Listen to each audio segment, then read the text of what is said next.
Hey everyone, it's Bobo Mac here for Crisis in the Toyverse, and today I'm finally getting around to reviewing the New York Comic Con fall exclusive from Mezco, first appearance Dr.Strange.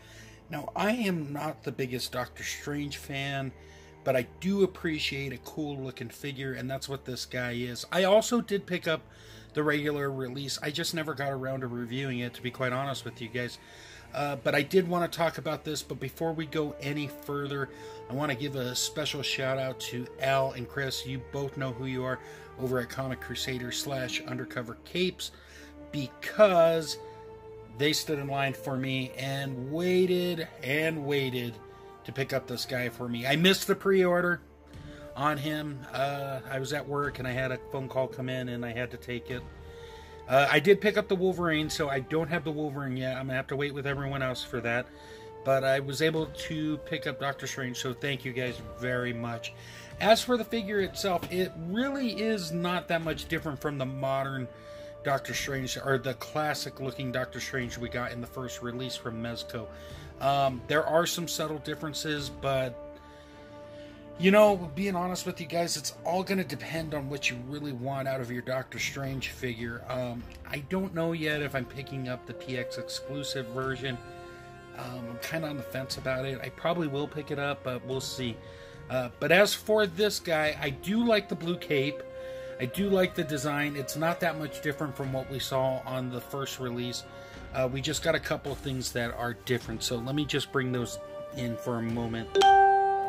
One of the first things you'll notice here is that the logo on the front is bigger, and if I can find my regular release Dr. Strange, as you can see, it's a lot smaller. The blue is obviously lighter to reflect that first appearance look. The eye of Agamotto is different on this one too. On this one it is a square piece, and on this one it is a round piece, but the gloves are the same. The paint on the heads look exactly the same too. There may be a slight difference of color, but I'm not 100% sure if that's just lighting or whatnot.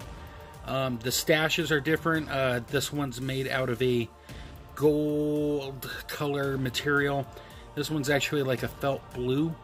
And then when we get to the pants here, we have the more intricate design on the classic version, and then on the first appearance version we have these lines throughout, which actually look a little bit better, I think, than the other version. But once again, it's just personal taste on that. As for the figure's articulation, in terms of the head goes back, it goes forward, the neck allows it to go side to side, and he can do the Exorcist 360 thing, no problem there. Let me take off the cape for a moment. In terms of the arms do go out, they go in, they go back, and they go forward. No bicep cut. This has actually made a lot of people angry. Doesn't really bother me that much. Same with the hinge. A lot of people are mad about this, but I really am not. That's just me. Because you do have some motion there that works out quite well. In terms of the hand, we have a ball peg that allows it to go in and out like that, and you can rotate it side to side. Now, in terms of the upper body, he is a little stiff on the top. For example, on the front, he doesn't really go back that much or forward, but you do get side to side. That works quite well, and it can twist. Same with the lower body. He goes down somewhat. He does go back a little bit more, as you can see. And in terms of the legs, they do go out that much. They do go back in. They do kick forward. They do go back. We got our thigh cut, double bend at the knees, and then we have our ankle rocker hinge system going on, where it goes up that much, it goes back, and then this is the part you want to be careful with, so you can get it to rock. But when you do get it to rock, it is a thing of beauty. And of course, we got peg holes on the bottom. So that covers the meat and gravy of this guy. Let's go ahead and break down accessories and take it from there. Alright guys, I am back here. We are talking about Dr. Strange's accessories. So let's jump right into it. Alright, so let's kick it off with the hand, shall we? Of course, we got our open hand like so. We got a flying hand or a stopped hand. We got the Ronnie James Dio hand. And then we got the I'm pointing at you hand.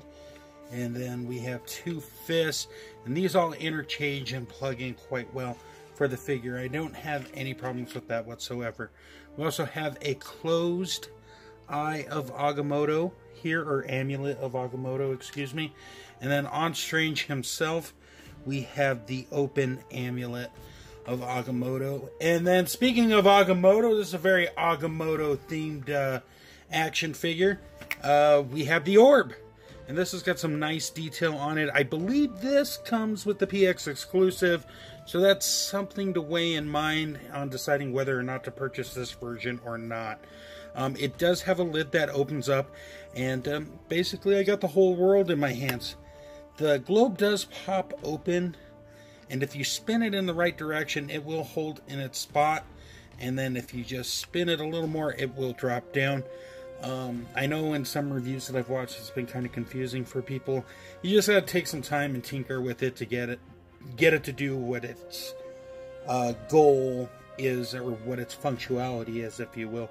The eyes came out really good on this guy too, so digging that. You shut that back up, it looks nice and cool. A great furniture piece. Of course, we have our 112 collective bag here to store all our goodies. And then, as you can see, I have the cape hanging up here. And the cape actually works quite well for this Dr. Strange. As you can see, it's, well, maybe not like that, but it holds in place very well with the magnets. And it is a smaller cape as opposed to the first release version of this guy. Let me just bring him in. As you can see, the magnets do clip on pretty much in the same spot, but this is a part where it gets kind of confusing because this cape really doesn't work with this body and vice versa. So that's a bit of a downer, but it's not a deal breaker. And of course, with the cape, you do have the bendy wire here, and you do have the bendy wire here on the sides for each cape panel, which is pretty cool. And to switch these out, if you want it closed, you just got to find the right spot. Let's see if I can do it on camera. I always feel like I might break it, guys. And you just pop that out, and then you take the closed eye version. You find your groove marks so it gets locked in place. I just spin it around so it fits in, and voila. And speaking of things, we also have our magic effects. This one's done in green. It's identical to the blue version here, as you can see, just done in blue. And then we have the orange one here, which is done the same way as this yellow greenish one. And then last but not least, of course, we have our Mezco 112 display stand, and we also have the flight stand arm, which works out pretty cool too. So that pretty much does it for accessories. This video kind of went on a little too long. Let's do a quick size roundup, and we'll call this a day, guys. Alright guys, here we are at our size roundup. Of course, we got first appearance Strange in the back. We got the classic looking Strange to the left, and on the right we got Peter Parker Spider-Man, just to give you some height and look-alike features for your eyes. Let me just go ahead and move Spider-Man out of the way, and then let's talk about these two a little more in depth together. As for which one you should pick up, honestly, it's going to be a personal decision. They both offer a lot of the same things, but they got a couple different extra pack-ins. Of course, the orb here with the first appearance as opposed to the astral projection for Dr. Strange. The capes are different, and the color schemes are just tweaked just a little bit more. So it's all going to come down to what you like out of your Strange figure. But as a standalone Dr. Strange, I think he does look good on your shelf. He's cool enough that he's eye-catching. And I really appreciate Mezco's attention to include the bendy wire again and the magnets that clip on in the front. I know not everybody's satisfied with the body molds and choices that they used on this guy, But personally, I don't have a problem with it. Some people may, I just don't. So if you want to pick them up, just don't pay those crazy scalper fees for this figure if you didn't pre-order him on the Mezco website or attend New York Comic Con 2018. So guys, that's going to pretty much wrap up the video. As always, thank you for the support, the comments, the likes, any of it. Any feedback, feel free to leave it.